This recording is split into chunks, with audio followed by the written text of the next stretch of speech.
Boa noite a todos. É sempre uma grande alegria, um grande prazer receber nossos amigos, né? Esse Brasil maravilhoso, para trazer as suas reflexões para a nossa casa. E hoje o SEAC de Cianorte está recebendo Luziane Bahia, da cidade de Salvador. Olha que maravilha, lá da Mansão do Caminho, do nosso querido tio Di. Eu vou convidar a todos, antes de fazer a apresentação da nossa companheira, da nossa amiga, para nós fazermos a nossa oração. Porque todas as nossas palestras sempre se iniciam com oração para que nós possamos acalmar os nossos corações, as nossas mentes. E depois eu faço a apresentação da palestrante da noite. Então vamos orar. Querido e amado Mestre Jesus, amigo de todas as horas, Mestre dos mestres, rogamos a Ti o amparo para todos os irmãos em humanidade. Pedimos através de Ti o auxílio do nosso Pai para aqueles que estão retornando para a pátria espiritual e aos que se encontram nos hospitais, passando por momentos de sofrimento, que eles recebam a Sua paz e a sua luz, para acalmar os seus corações e aceitar a tua vontade. Pai amado, sabemos que nada que nos acontece é por acaso, e assim, certo do seu amor para com todos os seus filhos, nós pedimos a proteção de Jesus e dos bons espíritos para todos nós. Que o seu amor possa chegar a todos os lares que foram representados, que estão sendo representados nesta noite, e também na nossa casa de oração. Pedimos a intuição do alto para nossa irmã Luziane, que as suas palavras possam aliviar a todos os corações presentes.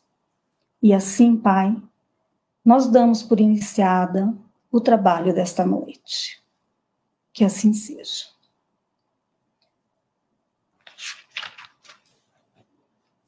Luziane Bahia.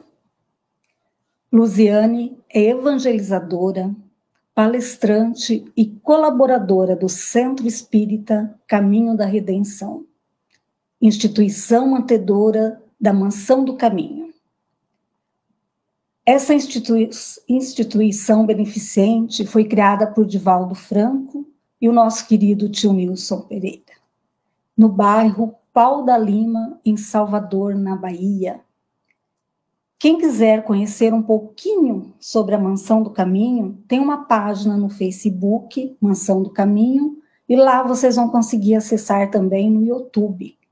Vale muito a pena conhecer os trabalhos que são feitos ali, pelo nosso querido Di e por todos esses trabalhadores incansáveis dessa instituição maravilhosa. E hoje nós convidamos essa amiga querida que conhecemos lá, né, para vir falar um pouquinho com a gente. E ela está trazendo o tema A Força do Amor. E é para ela agora que nós vamos passar a palavra. Por favor. Gratidão imensa a Esté, a Ailito e a todos os irmãos do Centro Espírita Allan Kardec. Gratidão por estarmos aqui neste momento reunidos. Queridas irmãs, queridos irmãos, a paz de Jesus. Qual a força do amor? Há uns 5 anos, mais ou menos, tive acesso a uma linda história de uma família, de um casal e 3 filhos rapazes. Quando de repente eles souberam que todos estavam em verdade aguardando o momento da ampliação da família, porque a mamãe estava esperando um bebê. A alegria foi intensa, todos ficaram efusivos, tentando imaginar e estruturar todo o ambiente para a recepção de mais um serzinho, a que eles estavam aguardando. Passaram os dias da notícia, o espalhar desta notícia para a família.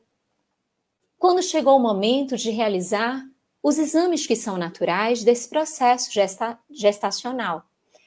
Então foram feitos os exames e marcada a consulta com o médico. Naquele momento, diz a mãe, Karine, que foi o dia mais marcante da sua existência, porque ela recebeu 2 notícias.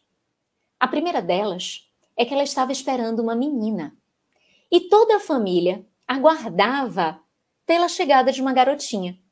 Eles que tinham 3 rapazes e até os próprios meninos desejavam que o lar fosse repletado pela suavidade, pela docilidade de uma garotinha. Então eles ficaram felizes com a constatação daquela informação. Mas também, eles receberam uma notícia muito difícil e impactante. Porque aquela que desenvolvia-se no ventre de Karine apresentava-se a alcunha de um feto anencéfalo. E como nós sabemos, a expressão anencefalia, em que pese esse prefixo negando, o AN, que nega a constituição posterior da palavra, o radical, que é o encéfalo, anencefalia, apesar de simbolizar como se não existisse o encéfalo, em verdade é uma má formação na constituição cerebral. O cérebro é uma das etapas, uma das formas ou uma das características que formam o encéfalo, que é formado de cérebro, cerebelo e o tronco encefálico. Então, a má formação, chamada anencefalia, em verdade não é a ausência do encéfalo, que seria a ausência dessa estrutura tríade, mas sim a má formação numa destas estruturas que é o cérebro. Receber aquela informação trouxe um choque para aqueles familiares, para aquela linda família, onde o amor sempre era a marca do comportamento, das características que eles traziam na convivência entre eles. E o casal estava escutando esta informação do médico, mas também este médico, que já havia realizado os outros 3 partos daquela mulher, conhecia a estrutura da família e disse, olha, isso não vai ser tão difícil assim para vocês, porque vocês já têm 3 filhos. Nestes casos, a lei abarca a possibilidade da realização do aborto, e é o que nós recomendamos, porque o feto anencéfalo tem uma sobrevida, uma vida muito curta, de horas e poucos dias, então não tem muito, não vale esse desgaste de uma gestação inteira para algumas horas, alguns dias. E a mulher, emocionada, chorava na sua transcrição. Ela depois escreveu um diário relatando os principais eventos da vida da sua filha. E ela disse que então chorava. Olhava o companheiro que também estava com o olhar marejado. Ele então apertou-lhe as mãos e ambos, sem apresentarem uma palavra sequer, haviam celebrado a decisão. Então, a porta-voz foi ela. Ambos olharam para o médico e disseram, doutor, esta garotinha é um presente de Deus. A vida sempre é uma celebração de gratidão a Deus, porque sempre vem dele. E nós sabemos disto, porque há muito pedimos uma filha e Deus mandou a nossa filha. Não tem problema. Se ela apresente esta dificuldade, que ela viva algumas horas ou mesmo alguns dias, se assim for, não há problema. Nós fomos atendidos. O pedido que fizemos a Deus, Ele nos concedeu. E o médico, na descrição daquela mulher, ficou um pouco sem graça, mas trouxe as advertências das dificuldades que eles iriam passar.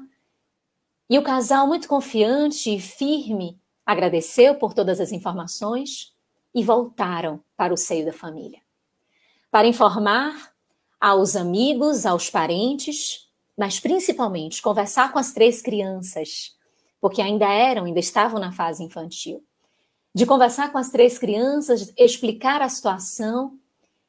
E como ela mesma descreve, por incrível que pareça, os 3 receberam de forma alegre, feliz e compreendendo toda a situação. O menor chegou a dizer: eu acho, mamãe, que a nossa irmãzinha, ela é tão querida por Deus, que ela vai chegar, brilhar para nós e retornar, porque Deus a deseja de forma tão perto dele. E assim aquela família, com características de união, mas principalmente de uma fé, uma família cristã, pautada a sua vivência no Evangelho do nosso Senhor Jesus Cristo. Eles tornavam os dias da aproximação daquele evento que costuma ser o de maior alegria para as famílias, mas também seria o dia de maior tristeza, porque seria o encontro e a despedida. Mas eles estavam arquitetando tudo para o aproveitamento máximo daqueles instantes. Queriam conhecer o rostinho de Kate, como assim eles chamavam. Ao longo da gestação, a mamãe descreveu que ela movimentava-se na barriga muito mais do que os outros três e que ela teve uma gestação tranquila, sem intercorrências. Eles conversavam muito, todos eles conversavam, cantavam, olhando para a barriga, mirando, tentando chamar a atenção daquele bebê que ali se desenvolvia. Mas foi chegado o momento em que ela, quase se aproximando dos 9 meses, já apresentou os sinais do parto, tendo Kate nascido um pouquinho de forma prematura. No dia que estava aprazado, teve de se realizar uma cesárea mesmo com as sensações, porque o esforço de um parto normal poderia levá-la a óbito. Eles estruturaram então a cesariana e organizaram naquele ambiente, quebrando os protocolos do hospital, filmagem, fotos, a maior quantidade de familiares que o hospital pudesse permitir o acesso. E ali naquele ambiente que Kate nascia e era recebida pela família, era apresentada para todos. E nas fotos, meus irmãos, que tivemos acesso, está na internet para que a gente possa acessar, uma família canadense, para que a gente possa acessar essa história, nas fotos, ficamos emocionados, vendo a roupinha que não foi comprada, mas foi costurada para que Kate pudesse vestir por algumas horas. E uma outra roupinha para o momento da partida. E toda aquela emoção, as lágrimas, mas o sorriso intenso no olhar daqueles familiares. Kate teve uma sobrevida de 8 horas. Sobreviveu por 8 horas. E o relato da sua mãe, finalizando o seu diário de informação a respeito de toda esta saga que ela denominou de amor, ela disse que por mais que as pessoas possam ver que não vão ter o restante da existência, o restante da vida com aquele serzinho que foi gerado por quase 9 meses no caso dela, as pessoas estão perdendo a oportunidade de perceber o valor dos instantes, mesmo que de 8 horas apenas, de se conviver com alguém que para toda a família é tão especial. E ela disse: não fico a lamentar pelas horas que não pude desfrutar, mas sim dos minutos que pude embalar a minha filha no colo, ver a sua forma, gravar para sempre no meu coração aqueles momentos, aqueles instantes que foram instantes presenteados por Deus, porque foi a nossa menina que nós pedimos a Ele. Meus irmãos, essa história me emocionou profundamente e ainda me emociona.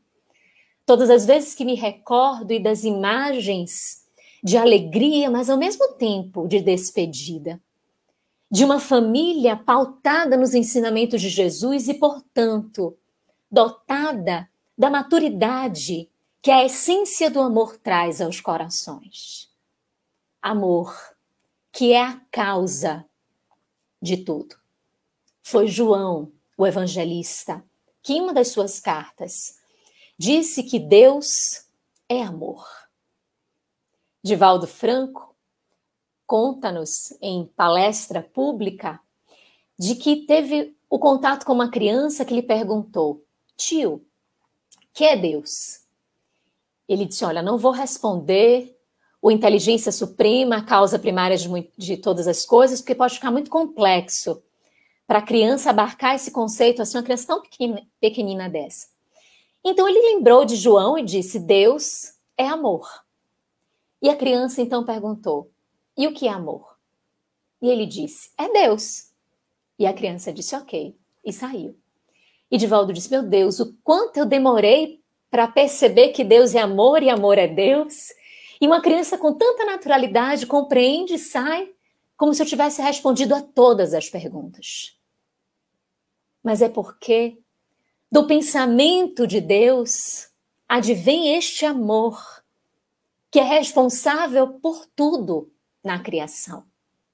A vontade de Deus é amor, o pensamento de Deus é amor, tudo que nos circunda é amor, por mais que em muitos momentos imaginemos ou denominemos como dor, não entendendo que, em verdade, é uma maneira decodificada, traduzida, de forma palatável, para que consigamos apreender a profundidade do amor.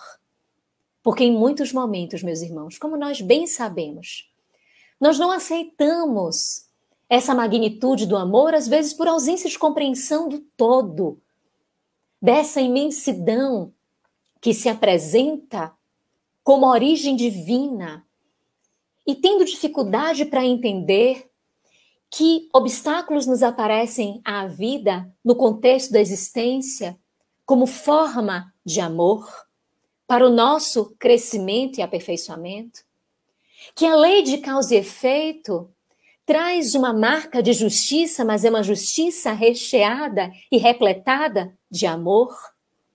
E quantas vezes blasfemamos, reclamamos e questionamos a atuação deste Deus, que é Pai de misericórdia, que é um Pai de bondade, que é um Pai de justiça, que é um Pai de amor. Por não entendermos a forma correta como grafa em nossas vidas as oportunidades, que são oportunidades de crescimento. Então, às vezes, interpretamos como sendo dor, como sendo algo apartado do amor, como se não fosse uma correspondência adequada à nossa condição de percepção, à nossa condição de aprendizado, a forma traduzida, como se fosse um idioma que não entendêssemos e que precisa ser traduzido para que daquela forma alcancemos o objetivo e a vontade de Deus, que é de sermos felizes, que é de alcançarmos o que há de melhor, buscarmos a plenitude e vencermos as nossas anfractuosidades e imperfeições. Então, se Deus é a inteligência suprema e causa primária de todas as coisas, tudo o que corresponde a Deus, sendo Ele amor, é o exalar deste grande sentimento, que nas relações afetivas, aqui nas relações do dia a dia, traz-nos o Espírito Joana de Ângeles, no livro Luz nas Trevas, que seria, nestas convivências, a tentativa do carinho, do respeito, da atenção, do cuidado, da proteção, mas que tem essa amplitude muito maior quando o olhar é a divindade. E que é a causa essencial que movimenta, diz a benfeitora. É uma energia originária da bondade, da magnitude do Senhor de tudo. O que é que somos capazes de realizar em nome do amor? O que somos capazes de construir a partir desta fonte criadora que advém de Deus? O que é que somos capazes de fazer, de realizar a partir deste máximo sentimento. E aí, meus irmãos, nos recordamos de uma história que nos veio essa semana em reflexão, chegou-nos pela via do WhatsApp, onde nós recebemos estas mensagens e recebemos as experiências da vida, onde narrava a respeito de uma mulher que estava em visita ao Haiti e que nessa visita realizada em virtude do seu trabalho, ela visitou uma comunidade muito carente, nós sabemos das dificuldades que residem no Haiti, e ela visitou uma localidade de muita pobreza e se afeiçoou a uma mulher que estava no seu avançado da gestação e foi auxiliando. O tempo que ela esteve ali em trabalho foi um tempo largo, de alguns meses. Ela foi auxiliando, foi colaborando para que aquela mulher tivesse um pouco a pobreza diminuída, tivesse o alimento, mesmo que ela não pudesse dar tudo, mas que pudesse auxiliar para aquela etapa final da gestação. E assim acontece, ela afeiçoa-se a esta mulher, aproxima-se, dá o aparato, a mulher tem a criança e a criança apresenta um grau muito expressivo de hidrocefalia. A cabeça muito, mas muito grande e desproporcional em relação ao restante do corpinho. E aquela mulher, a que estava ajudando, ela reside nos Estados Unidos da América, ela que estava ali auxiliando, observa o impacto do nascimento, da chegada daquela garotinha para aquela mulher, para a mãe. E continua o auxílio, agora muito mais, né? E observando que o seu tempo estava findando por conta do trabalho, mas ela não perdia de auxiliar, não perdia a oportunidade de ajudar. E chegou num determinado dia em que ela foi àquela casa muito pequena, aquele local onde aquelas duas pessoas viviam. Quando ela chegou, percebeu que a casa estava vazia e estava sem nada, sem os pertences que eram mínimos, algumas poucas roupas, mínimos objetos, e estava sem nada. E uma situação assim muito precária, como sempre apresentava. E ela achou aquilo tão estranho e resolveu aproximar-se. Tinha assim uma acumulação de objetos para ver se ela entendia, se ela decifrava alguma coisa. Em verdade, meus irmãos, é como se ela estivesse levada ali por inspiração, por intuição. Porque ao se aproximar daquilo que parecia ser um amontoado de lixos, para sua surpresa, ela encontra a garotinha, de alguns dias, ali depositada. Ela é tomada de uma angústia muito grande, porque ela sente todo o impacto. Ela de nenhuma forma julgou aquela mulher, porque já sabia dos costumes daquela região, de que uma criança nascendo com algumas debilidades, com algumas condições como a hidrocefalia, significava uma maldição dos deuses. Então ela de forma alguma julgou aquela mulher. Acolheu aquela criança e procurou ver o cuidado essencial naquele exato momento, levando ao hospital, cuidando da forma que pudesse apresentar a proteção. E naquele momento em que ela se reabilitava, ela deu entrada em papéis para a adoção. Quando ela regressou, ela já regressou com a garotinha para a sua casa.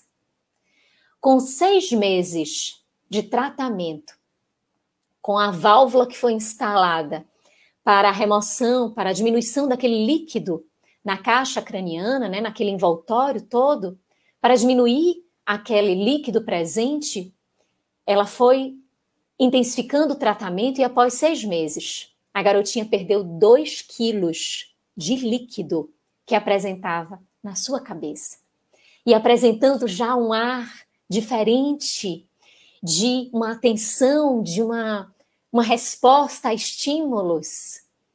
E hoje, já tendo passado algum tempo, vai se desenvolvendo graças a esta mulher e ao seu companheiro, porque a adoção foi feita em conjunto, e que num ato e num gesto de amor, eles puderam trazer para aquela vida a dignidade, a atenção, o cuidado e o respeito.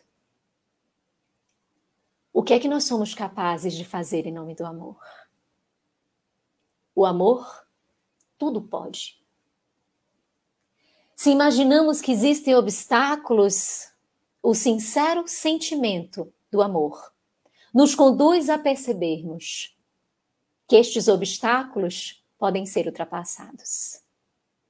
A benfeitora, no mesmo livro, na mensagem intitulada A Força do Amor, que é o mesmo título da nossa conversação da noite de hoje, ela nos traz a reflexão de que os grandes empreendimentos da humanidade, grandes descobertas, grandes empenhos da ciência, grandes atuações no planeta tiveram a movimentação essencial do amor. Seja o amor na dedicação, seja o amor no estudo, seja o amor nas horas que foram debruçadas em disciplina, em afinco, para a concretização de um ideal, seja da forma como o amor tenha sido depositado. A insistência dos seus protagonistas fizeram a diferença para a humanidade. Fizeram a diferença nas ciências, fizeram diferença nas comodidades que hoje vivemos, nos avanços tecnológicos e científicos que abarcamos na humanidade. Porque, em verdade, tem como núcleo, como centro, a fonte criadora do amor. Se o amor traz a possibilidade de ser a essência de tudo, de ser a razão porque Deus é amor e amor é Deus, manejarmos este amor significa entendermos a proposta construtiva que o amor tem a realizar. A criação advém do amor, mas a manutenção depende do amor. Por isto, a benfeitora diz, o amor tudo pode. Tudo é possível quando se tem o amor. Se imaginamos que não é possível, experimentemos o exercício de enfrentarmos a situação, recheados e repletados de amor. E vamos ver que aquilo que era impossível torna-se possível, porque movimentamos aquilo que Leon Denis chama de potência da alma. No livro Problema do Ser, do Destino e da Dor, Leon Denis traz, na sua última parte, após problematizar o ser, após problematizar o destino, traz o enfoque da dor, mas numa roupagem dessas potências da alma, que em verdade, a primeira delas, primacial, a vontade, movimentadora de tudo, o reflexo da intenção, que faz com que o ser dê o primeiro passo. Mas essa vontade precisa das outras potências para que possa funcionar como uma alavanca propulsora das conquistas. Então diz o mestre Denis, além da vontade, o livre-arbítrio, a consciência, o pensamento, o amor e a dor. Tão sabiamente, ele nos coloca a dor também como esta potência, porque em verdade pertence à mesma equação do amor. Só está, como afirmamos, como conversamos, traduzida para a nossa compreensão. Mas o objetivo a ser alcançado é da educação, é da felicidade, é do progresso. Está promovendo em nós o olhar amadurecido para a realidade do trabalho, do esforço que devemos empreender, como o nosso codificador disse. O espírita é aquele que é reconhecido pelos esforços que empreende para vencer as inclinações más.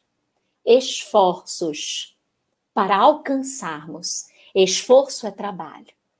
Então, quando Leon Denis nos traz essas potências e coloca o amor, ele reconhece toda esta manutenção da vida. A vida é criada do amor.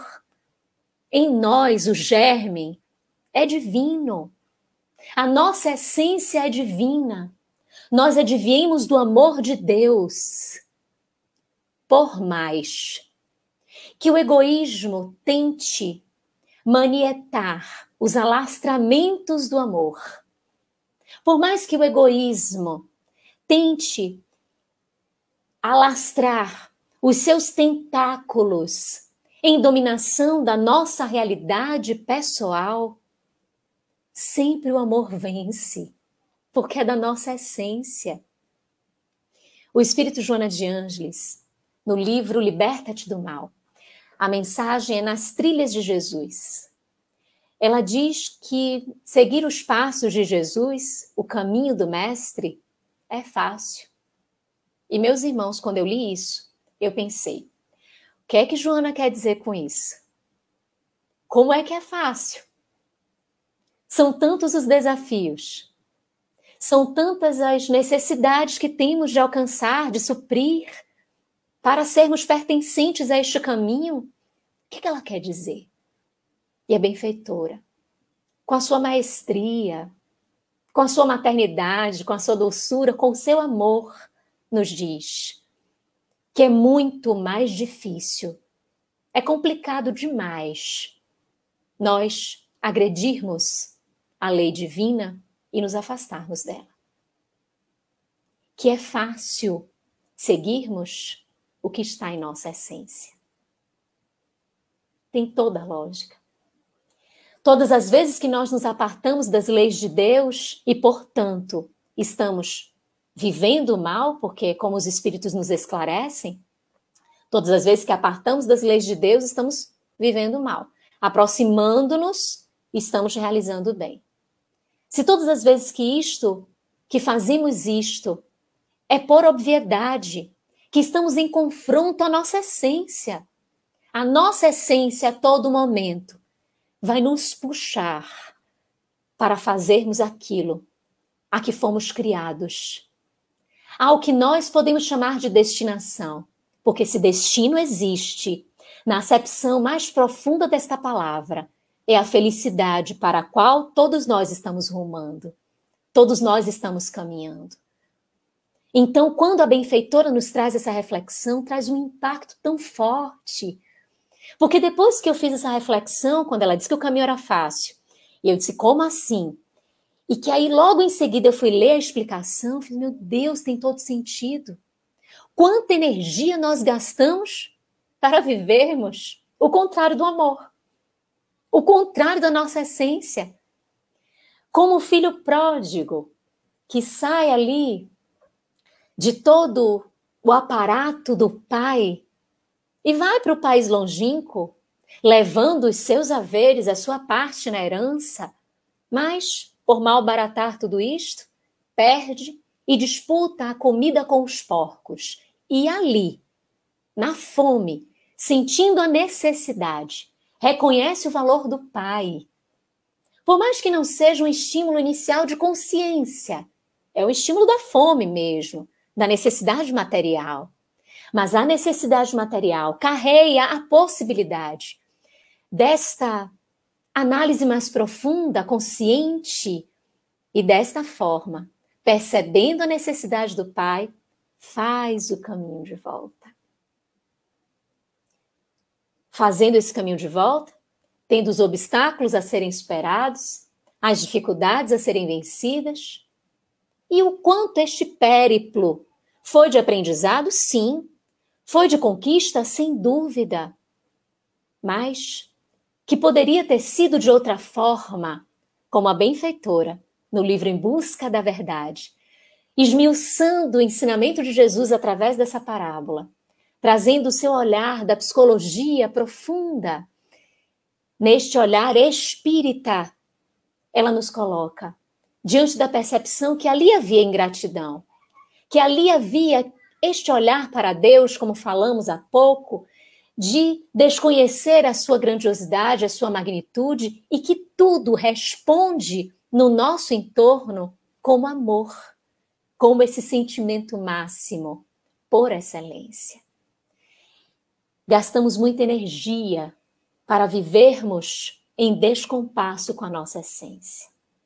A nossa essência investida de moralidade, de intelectualidade, vai sempre fazer ressurgir, brilhar a luz interior que vem deste amor em essência que reside em nós. Foi Jesus que disse: vós sois o sal da terra, vós sois a luz do mundo.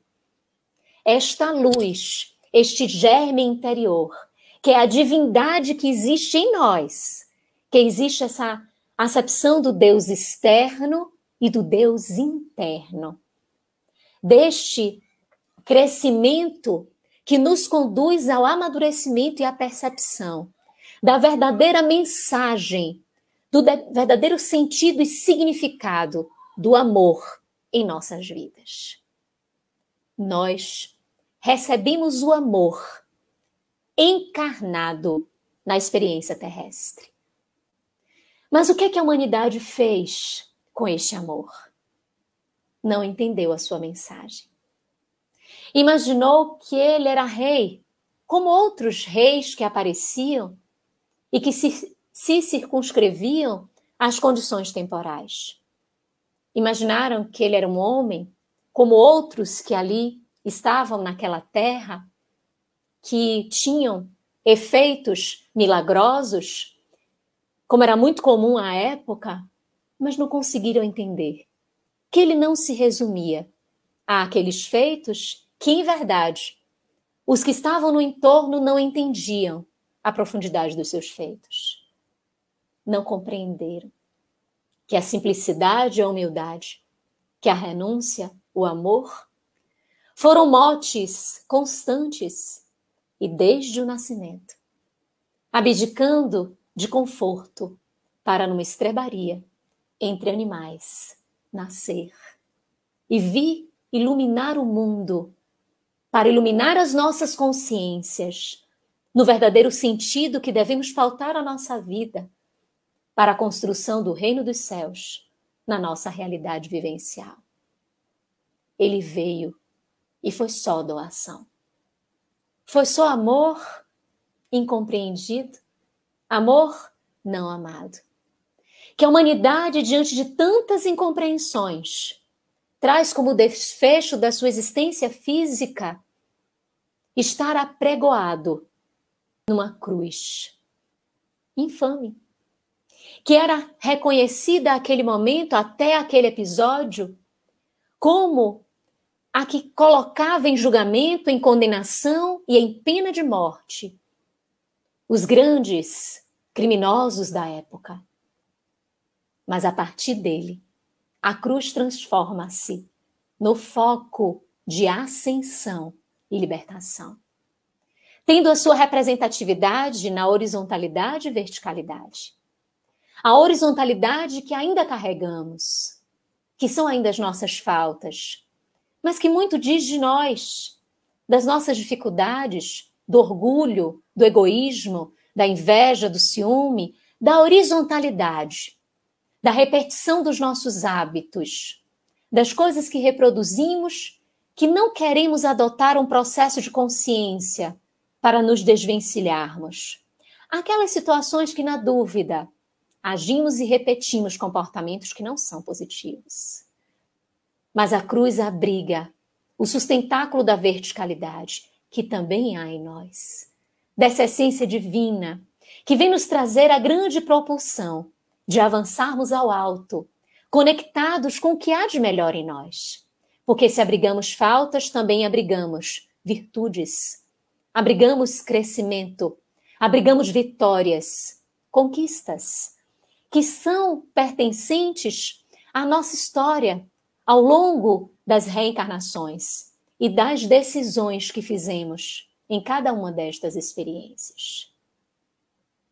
A humanidade não compreendeu a intensidade deste amor e investiu-se em um grande processo de dor, como consequência natural das escolhas feitas, dos prejuízos ocasionados no entorno e de uma barbárie que insistia em perdurar, mesmo tendo vindo a grande luz da verdade, o governador do nosso planeta, o responsável, co-criador com o Pai, deste orbe e das criaturas que aqui morejam.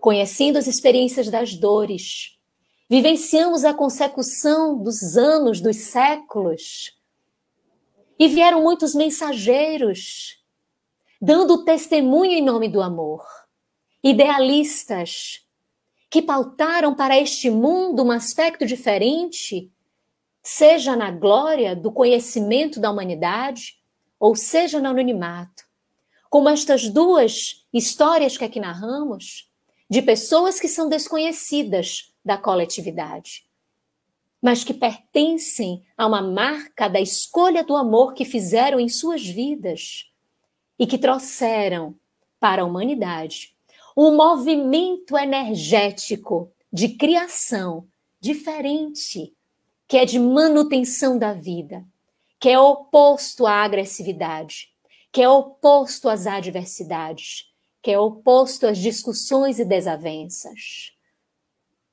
Diante deste formato, Jesus, em momento algum, desistiu de nós e mandou os seus mensageiros que na sucessividade dos séculos trouxeram a marca dos seus testemunhos.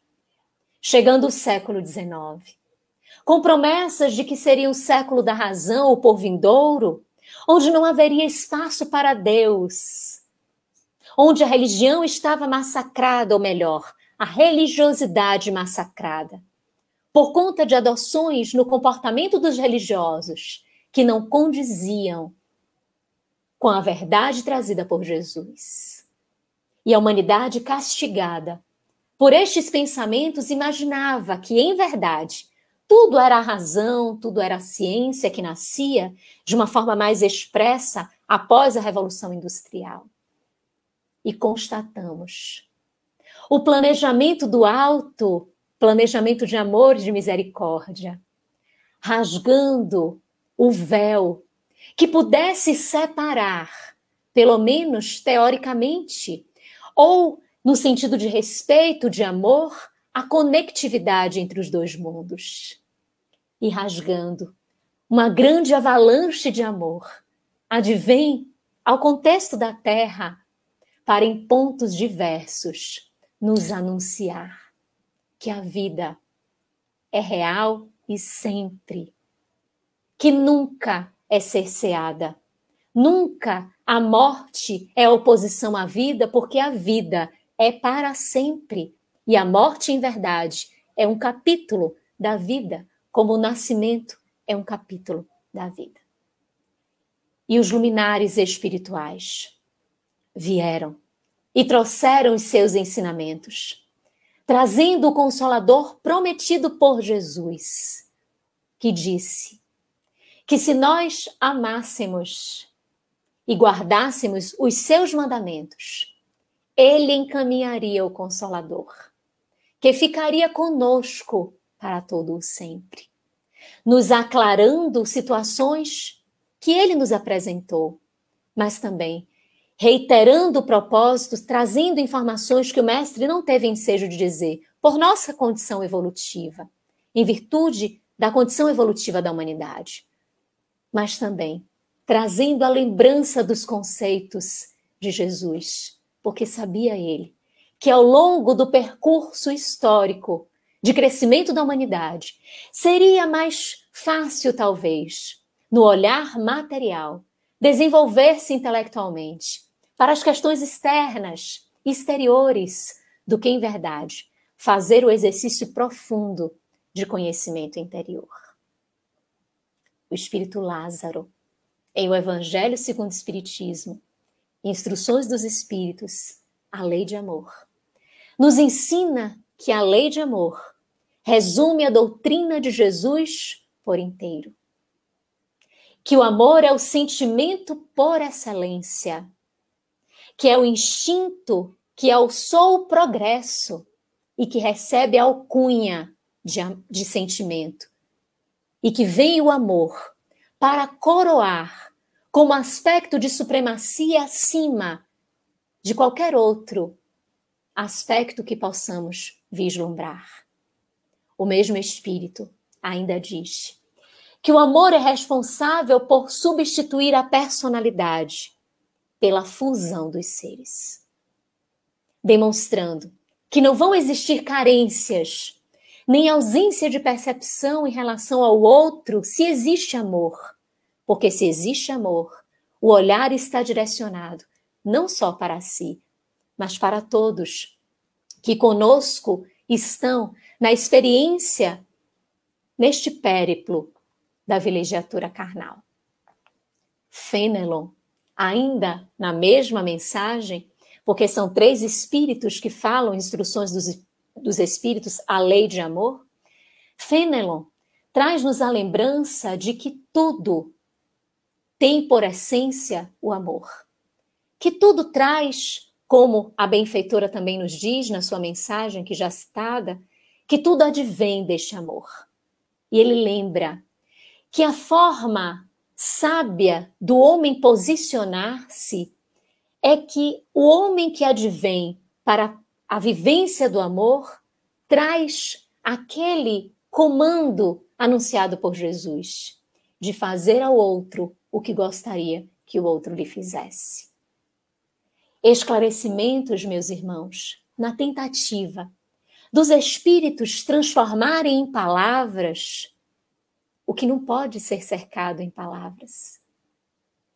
Eles trazem, a todo instante, eu fico observando o labor do Espírito Joana de Ângeles através da mediunidade abençoada de Divaldo Pereira Franco, porque ela nos trouxe messe de amor, libertação pelo amor, amor imbatível amor, e tantos outros livros com o título Amor, decifrando convites ao amor, decifrando para nós, na tentativa desta tradução, para que nós compreendamos o significado desta excelência, que quando a adotamos em nossas vidas, somos capazes de realizar tudo. E com ela, a palavra das reflexões finais. Porque em fechando, o livro é esse, Luz nas Trevas, onde tem a mensagem no seu capítulo 20, A Força do Amor. Ela nos traz nas suas reflexões finais algumas expressões que gostaríamos de compartilhar, para que estas expressões elas possam ecoar em nós, como um grande convite da benfeitora, que tem uma trajetória espiritual e de existências que nós temos conhecimento, marcadas pelo amor. A primeira das suas existências, como Joana de Cusa, que nós temos notícia, marcada pelo amor, amor à família, amor ao Evangelho de Jesus. Sendo fiel, como ele disse, até o fim, como muito bem nos narra Humberto de Campos no livro Boa Nova. Depois desta experiência, a experiência como Clara de Assis, o amor, a todo momento, a acolher aqueles desvalidos do grande projeto de pobreza, de obediência, de castidade, trazido por Francisco de Assis. E a doce companheira, que fazia a conexão com o irmão e que tão embrincados em sintonia atendiam a tantos quantos estivessem em dor e sofrimento, vivenciou em excelsitude ali o amor. Séculos depois, como Juana Inês de la Cruz, no momento de doação extrema de uma peste que invadia todo o país e que havia assolado as suas irmãs no convento, ela se debruça em dedicação, em cuidado, como uma verdadeira mãe, desvelando-se em amor para atender a cada uma daquelas que talvez estivessem em desespero, que estivessem com medo, que estivessem envolvidas por todos os receios que a aproximação da morte traz ao ser humano. E como Joana Angélica, Marte da independência, com tanta bravura defendendo as suas irmãs, que na verdade eram filhas, como no dizer de Divaldo, descrevendo um pouco da existência de Joana de Ângeles nesta roupagem, que em muitos momentos, noites, passava em claro, atendendo a espíritos sim, espíritos, que se utilizavam daquelas meninas que estavam envoltas na consequência dos seus crimes, e ela atendendo, sem entender o mecanismo, sem trazer qualquer tipo de aspecto científico àquele mecanismo, mas doando-se em amor, em compreensão das dificuldades, acolhendo aquelas meninas, aquelas mulheres e colocando-se à frente, na porta do convento, doando a sua existência para tudo que foi consequência deste testemunho. Então ela possui propriedade para falar sobre o amor. E é ela quem diz: nunca temas amar. Às vezes somos envolvidos pelo temor do amor, o receio de amar, porque talvez poderíamos ser enganados, poderíamos ser traídos, e em todas as acepções, sejam as afetivas, conjugais, como nas amizades, ou simplesmente agir com amor diante de um contexto de sociedade tão adverso, onde a mensagem não é de amor, e sim ainda de disputa de muitas adversidades. Entrega-te às suas diretrizes, entregarmos-nos ao guia que é o amor. Lembrando que Jesus é o modelo e guia da humanidade, que veio viver este amor, veio nos guiar, apresentando as diretrizes para que nós não tivéssemos dúvidas acerca do caminho. Vitalizar-te com a sua sublime energia, a energia do amor, vitalizar, mantermos a vida, não darmos espaço para o desânimo, não permitirmos o incremento da depressão, a instauração, a sua consecução. Não permitirmos pensamentos pessimistas, porque enquanto, no momento em que essas situações baterem à porta da nossa casa mental, das nossas emoções e dos nossos sentimentos, vamos luarizarmos-nos pelo amor, evocando aos bons espíritos, a Jesus, a Deus, e recebendo deles esta energia que é o amor, responsável por nos vitalizar. É uma manutenção da nossa vida, conectados constantemente com a fonte inexaurível de amor, que é Deus. E através deles os mensageiros, que ele coloca como seus prepostos. Diz a benfeitora: Jesus refere-se ao amor com doce enlevo e vive-o em todas as suas expressões. Ele não é o modelo e guia? Veio o convite da benfeitora. Experimenta amar. Experimentemos seguir este modelo. Também vivenciando com enlevo este amor e apresentando a nossa vida nas pequeninas coisas. Porque aquelas histórias que aqui trouxemos, aquelas pessoas não imaginavam que estavam a realizar grandiosas coisas. Elas estavam amando. Para quem ama, não se apresenta adjetivações, porque não há condições de separação, de que esta situação é mais importante, esta é menos importante. Então eu vou nesta, que é mais importante, não naquela. Não. O amor nos coloca a todos num ponto de olhar a necessidade e de identificar o que nós podemos fazer através disto que estamos identificando. Experimenta amar é conjugarmos o verbo amar, que dá todo o sentido ao sentimento amor. Desarma-te das precauções afetivas, das armaduras que trazemos no coração.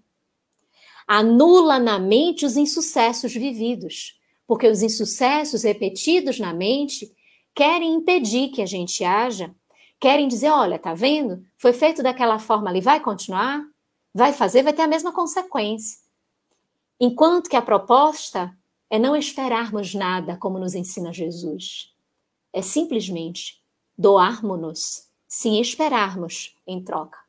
Quando ficamos pensando no que o outro nos fez a partir da nossa doação de amor, em verdade é um egoísmo, é um orgulho ferido, onde ainda não compreendemos a essência e o convite deste sublime sentimento.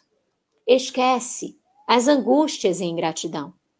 E deixa que o amor te dê vida. Meus irmãos, que frase linda. E deixa que o amor te dê vida. Porque quando estamos envoltos, permitindo que ele se alastre em nós, somos vitalidades. Somos animados, corajosos, destemidos e seguimos perseverantes até o fim. Verás como a felicidade te enriquecerá de alegria e vontade de navegar no oceano universal do amor, para amares também. Seremos repletados por esta energia que vai nos envolver, que vai nos fazer com que as nossas debilidades, as nossas fragilidades, elas não tenham esta propensão toda que nós, às vezes, debruçamos a nossa energia. Quantas e quantas vezes preocupamo-nos com os insucessos, com as desditas, sem observarmos que o que importa é a gênese das nossas decisões. É a base que deve estar assentada no amor.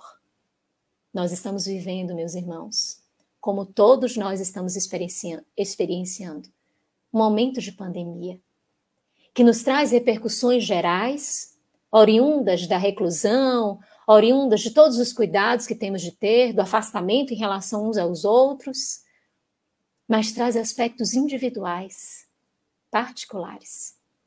Cada um de nós está vivendo uma reflexão da pandemia pessoal. E ela acabou por trazer aspectos pandêmicos morais à tona. Então, neste momento, não há espaço para outra condição senão o convite de Jesus, de amarmos a Deus sobre todas as coisas e ao próximo como a nós mesmos. Não há espaço para violência, não há espaço para maledicência, não há espaço para separatividades, não há espaço para discórdias, só há espaço para o amor. Porque este é o momento do Evangelho de Jesus. Este é o momento da fé nos nossos corações. Esse é o momento da esperança. É o momento da paciência. É o momento da compreensão, do respeito. É o momento do perdão. Porque é o momento da libertação. E Jesus, tendo vindo a este mundo, a este planeta, veio para nos ensinar como é que nós poderíamos nos libertar. E resumindo, foi assim que ele disse: para amarmos, fazendo ao outro o que gostaríamos que o outro nos fizesse. Amarmos de todas as formas, diante de todas as condições, trazendo para nós a resiliência de buscarmos identificar nas situações mais cruéis, mais difíceis, a forma do amor florescer. Diante do mal, apresentarmos o bem. E diante das dificuldades, a perseverança, a persistência, neste ensinamento que Jesus nos trouxe, para que seguíssemos amando. Assim, queridos irmãos, juntos, como aqui estamos, unidos em coração, em pensamento, evocando Jesus como fizemos desde o momento em que aqui começamos a aderir, começamos a chegar, que nós aceitamos este espaço, ele aceitou o convite para estar conosco, debruçando sobre nós o seu amor incessante, para que nós persistamos em coragem e em ânimo para amarmos e amarmos até o fim. Muita paz para todos e gratidão imensa aos queridos irmãos do Centro Espírita Allan Kardec. Um abraço muito grande.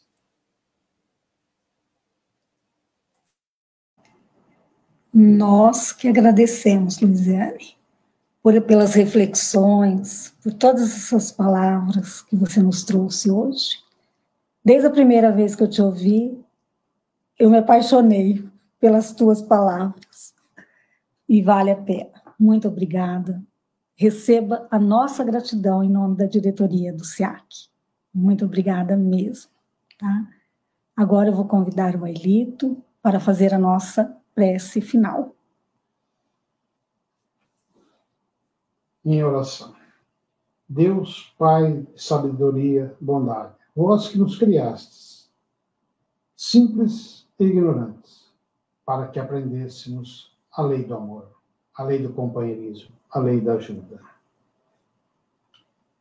Mestre Jesus, nosso irmão de suprema sabedoria, e que veio nos mostrar o caminho a ser seguido do amor, que foste o primeiro a falar de amor para com todos e para consigo mesmo. Rogamos de todo o coração a tua misericórdia, nos ajudando, nos curando de todas as doenças que nos fazem lembrar que só através da doença lembramos que o divino nos conduz no caminho para melhorarmos, e só a doença é que nos faz sentir a presença de Deus. Senhor Jesus, mestre dos mestres aqui na terra, com a tua misericórdia, envia-nos os espíritos curadores e abençoe, curando todos os necessitados, todos em favor, nesse momento na terra devido à pandemia. Em teu nome, Jesus, em nome do Criador e Incriado, nos despedimos da leitura e do trabalho de hoje. Que assim seja. Nós agradecemos a todos os internautas, a todos os nossos amigos e companheiros da Casa Espírita e convidamos para segunda-feira, a próxima segunda-feira, estarmos todos aqui presentes.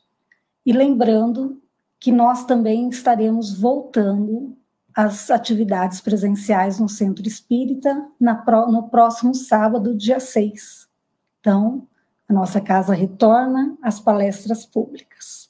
Fica o convite para todos participar com a gente neste momento, que é sempre muito importante para a seara espírita. Muito obrigada, uma boa noite, uma ótima semana a todos vocês.